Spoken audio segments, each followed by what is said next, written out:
सीधा just office में आए थे हम वो लोग, और मुझे बाहर बुलाया गया बात करने के लिए कि आप 2 मिनट बात सुने। तो मैं बाहर जाता हूँ बात सुनने के लिए ऑफिस से।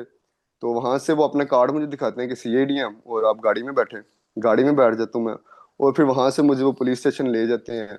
और 10 दिन फिर अपने पास रखने के बाद रिपोर्ट किया जाता है। ना मेरे पास मेरे वॉलेट, मेरा फोन, सब कुछ मेरा ऑफिस में पड़ा होता है, आधा सामान। और बाकी जो कपड़े वगैरह वो मेरे उधर पड़े हुए होते हैं रूम में। और इसके अलावा ना कुछ सोशल मीडिया पे कभी इस तरह की पोस्ट की है कि जिसकी बिना पे वो ये फैसला ले। और कोई भी ऐसी एक्टिविटी नहीं की कि जिसकी बिना पे वो ये फैसला ले। हमें पता था कि इस चीज के खिलाफ सख्त एक्शन लिया जाएगा। तो इस तरह की ना तो कोई वीडियो बनाई है, ना कोई फोटो बनाई है, और ना ही कोई ऐसी पोस्ट की है कि जिससे इस तरह की मिस इन्फॉर्मेशन फैले, या उनका कोई भी जो डाटा वो इस तरह से सोशल मीडिया पे अपलोड हो। मेरी बेसिकली 3 बहनें हैं, छोटी हैं वो मेरे से। और मैं एक ही बेटा हूँ माँ बाप का। और मेरे माँ बाप भी बूढ़े ही हैं, घर में एक ही मैं हुई हूँ कमाने वाला। तो यहाँ पे वो जो घर भी गिराया हुआ था कि आहिस्ता आहिस्ता करके थोड़े से पैसे इकट्ठे करके शुरू करते हैं, तो इनशाला साथ साथ सारे काम हो जाएंगे। लेकिन जब ये सीन बना, घर गिराया हुआ था ऑलरेडी। और जब ये सीन बना तब ऐसा कुछ आइडिया था नहीं। वापिस आए हैं तो जाहिर सी बात है, देखा है और सामने कुछ भी नहीं था। और जो अम्मी लोग हैं वो मामू के घर में थे। और अभी मैं भी ऐसे ही बस कभी मामू के घर में, कभी कहीं पे। आप 2700 दरम वहाँ पे कमा रहे थे, पाकिस्तान आ गए, लाजमी बात है परेशानी तो होगी, लेकिन यहाँ पर मतलब कि अब क्या कोई अभी मिली है जॉब वगैरह या नहीं मिली? अभी तक उस तरह से कोई अच्छी अपॉर्चुनिटी नहीं मिली। ढूंढ रहे हैं, सीवी वगैरह दे रहे हैं आगे पीछे। और जस्ट उम्मीद है कि इंशाल्लाह। 200 लोग जेल में थे, हमारे फ्लोर पे थे जो। और बाकी फ्लोर तो ज्यादा भी थे, वहां भी लोग थे। लेकिन हमारे फ्लोर पे 200 लोग वहां थे, और जो हमारी फ्लाइट में आए थे वो 46 थे, जिनमें 3 औरतें थी और 43 मर्द थे। अस्सलाम वालेकुम नाज़रीन, मैं हूं आपका मेज़बान अली तारिक और आप देख रहे हैं कैपिटल टीवी। नाज़रीन, ईरान अमेरिका की जंग जो थी उसके बाद जो पाकिस्तानी ओवरसीज़ दूसरे ममालिक में रहते थे उनके लिए जो है कहने की मुश्किलात का सामना जो है करना पड़ रहा है। हमारे साथ आज एक अली हमज़ा मौजूद हैं जो कि यूएई में, दुबई में पिछले 2 साल से कह लें कि जो सिक्योरिटी कस्टम का वहाँ कोई डिपार्टमेंट है वहाँ पे काम कर रहे थे। तो सोशल मीडिया पे इनकी स्टोरी बड़ी वायरल हो रही थी कि इनको डिपोर्ट कर दिया गया है। तो आज हमारे साथ अली हमज़ा साहब खुद मौजूद हैं। क्या हुआ था ये खुद ही अपनी ज़ुबानी बताएंगे हमसे। अली हमज़ा, बहुत बहुत शुक्रिया आपका कीमती वक्त देने का। सबसे पहले तो ये बताइएगा कि यूएई में कितना टाइम हो गया आपको काम करते हुए, और सोशल मीडिया पे बड़ी आपकी वीडियोस वायरल हुई हुई है कि यूएई ने आपको, दुबई ने आपको डिपोर्ट कर दिया, फिर आपका सामान भी उधर है।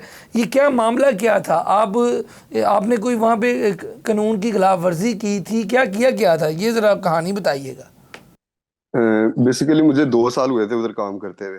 ठीक है। और 2 साल में ऐसी कोई भी एक्टिविटी नहीं की, क्योंकि जिस मुल्क में आप रहते हो वहां के आपको लॉज का पता होता है कि ये काम करना और ये काम नहीं करना। इतनी तो कॉमन सेंस होती है बंदे में।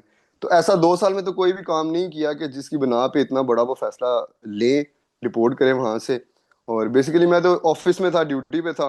ना कोई नोटिस आया पहले कि आप अपना सामान पैक कर लें या डिपोर्ट हो रहे हैं आप, या कुछ ऐसा मतलब कुछ कोई भी नोटिफिकेशन नहीं आया हुकूमत की तरफ से।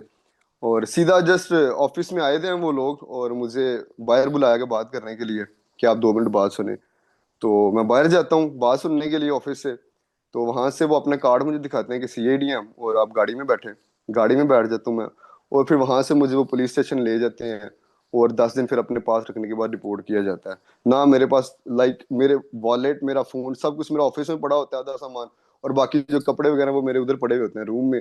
और इसके अलावा ना कुछ सोशल मीडिया पे कभी इस तरह की पोस्ट की है कि जिसकी बिना पे वो ये फैसला ले। और कोई भी ऐसी एक्टिविटी नहीं की कि जिसकी बिना पे वो ये फैसला ले।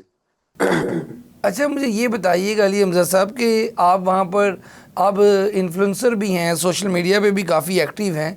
तो जब ये जंगी सूरत हाल बनी है, एक यूएई की हकाम ने ये चीज़ वाज़िया की थी कि कोई भी वहाँ पे वीडियोस वगैरह ना बनाई जाएं, और वहाँ पे कोई ऐसी चीज़ ना की जाए, सोशल मीडिया पे पोस्टें वगैरह ना लगाई जाएं उनकी हुकूमत के ख़िलाफ़। तो ये चीज़ें वहाँ पे कही गई थी।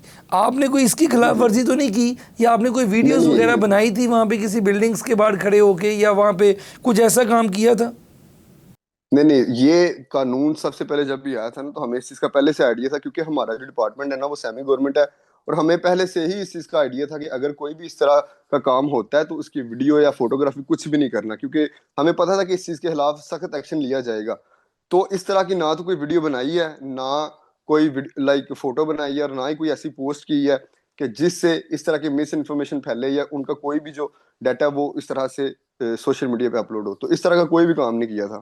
कि आपको वहाँ पे 2 साल हो गए थे, आप वहाँ पे सिक्योरिटी कस्टम में थे, तो जिस अदारे में आप काम कर रहे थे उन्होंने आपसे रब्ता नहीं किया, या उन्होंने आपको जब 10 दिन आप वहाँ पे कैद में रहे उन्होंने कोई रब्ता नहीं किया आपसे? उन्होंने राब्ता किया था, क्योंकि मेरा फोन तो स्विच ऑफ था। मेरे दोस्त ने मुझे बताया था कि वो सर तुम्हारा पूछ रहे हैं, वो भी लाइक गवर्नमेंट ऑफिसर हैं। फिर मेरी उनसे बाद में बात भी हुई थी, मेरे पास मैसेज पड़े हुए हैं। तो मेरी उनसे बात हुई थी, मैंने बताया था कि ऐसे अचानक मुझे बाहर से उठाया गया था सर, मैंने आपको बताया भी नहीं गया सारा कुछ। तो उन्होंने भी लाइक यही बोला था कि यार चलो ठीक है, कोई नहीं, जो भी हो गया है, लेकिन लाइक बेस्ट ऑफ लक उन्होंने बोला था फ्यूचर के लिए। बस यही बोला था। आप वहाँ पे कितनी सैलरी ले रहे थे दुबई में, जो जहाँ काम कर रहे थे, कितने? वहाँ 2700 थी। 2700 दरम? 2700 दिरहम। जी। अच्छा। तो यहाँ पे लाहौर में गुजरात में आप रहते हैं, तो यहाँ पर फैमिली क्या करती है, मतलब कि कितने भाई मेरी हैं? बेसिकली, जी जी, मेरी बेसिकली 3 बहनें हैं, छोटी हैं वो मेरे से। और मैं एक ही बेटा हूँ माँ बाप का। और मेरे माँ बाप भी बूढ़े ही हैं, लाइक घर में एक ही मैं हुई हूँ कमाने वाला। तो यहाँ पे वो जो घर भी गिराया हुआ था कि आहिस्ता आहिस्ता करके थोड़े से पैसे इकट्ठे करके शुरू करते हैं, तो इनशाला साथ साथ सारे काम हो जाएंगे। लेकिन जब ये सीन बना, घर गिराया हुआ था ऑलरेडी, और जब ये सीन बना तब ऐसा कुछ आइडिया था नहीं। वापिस आए हैं तो जाहिर सी बात है, देखा है और सामने कुछ भी नहीं था। और जो अम्मी लोग हैं वो मामू के घर में थे, और अभी मैं भी ऐसे ही बस कभी मामू के घर में, कभी कहीं पे कोई जॉब वगैरह देख रहे हैं, और जस्ट कुछ नहीं, नई मुझे ये बताएं, अपॉर्चुनिटी, अच्छी घर क्यों अपॉर्चुनिटी गिराया देख रहे गया? हैं। घर को दोबारा तमीर कर रहे थे, जी जी। उसको जी जी, रिस्ट्रक्चर दोबारा कर रहे तामीर थे? कर रहे थे, दोबारा तामीर कर रहे थे, क्योंकि ये काफी टाइम से यही घर था, और इसको दोबारा तामीर करना था। जाहिर सी बात है, हर तो बंदे ये का प्लान कब होता है। कितनी देर है कि आप पाकिस्तान वापस आ गए हैं ब्रदर? मुझे तकरीबन उन्होंने लाइक 10 दिन तो अपने पास रखा था ना जेल में। ठीक है। ठीक है, और 10 दिन के बाद फिर वहां से उन्होंने रिपोर्ट किया था। और फैसलाबाद हमारी फ्लाइट थी, उतरी थी, और फैसलाबाद से लाहौर, और लाहौर से गुजरात आए हम। नहीं, आप कौन सी तारीख को पाकिस्तान आए हैं? मैं पाकिस्तान आया था 22 को। 22 22, हाँ 22, अप्रैल 23 को? को, सॉरी 23 को। 23 अप्रैल को? जी जी, 23 अप्रैल को। तो किसी और ने आपसे रब्ता किया, पाकिस्तान में किसी ने रब्ता किया आपसे? पाकिस्तान में किसी ने भी इस तरह से रब्ता तो नहीं किया। हाँ, एक दो लोग हैं, एक क्रिकेटर हैं, उन्होंने लाइक वो वेल विशर थे, उन्होंने भी बोला कि अगर कोई भी ऐसा मसला हो तो हमें बताओ। बस उम्मीद है कि इंशाल्लाह कोई ना कोई ऐसा एक्शन लिया जाएगा कि जिसकी वजह से जितने भी लोग डिपोर्ट हो रहे हैं उन कितने सब के लिए लोग कोई डिपोर्ट हुए हैं? आसान। आपके राब्ते में तो होंगे ना, वहाँ पे काम करते जी थे जी, बिल्कुल दोस्त मेरे वगैरह। राब्ते में थे। कितने लोग राब्ते में आपके अभी हैं जो दुबई से डिपोर्ट किए गए हैं पाकिस्तान? कोई लोग बताएं। जी जी, अभी जो मेरे राब्ते में हैं वो 3 लोग, 3 मेरे दोस्त हैं कि जो मेरे साथ यहाँ पे लाहौर आए थे।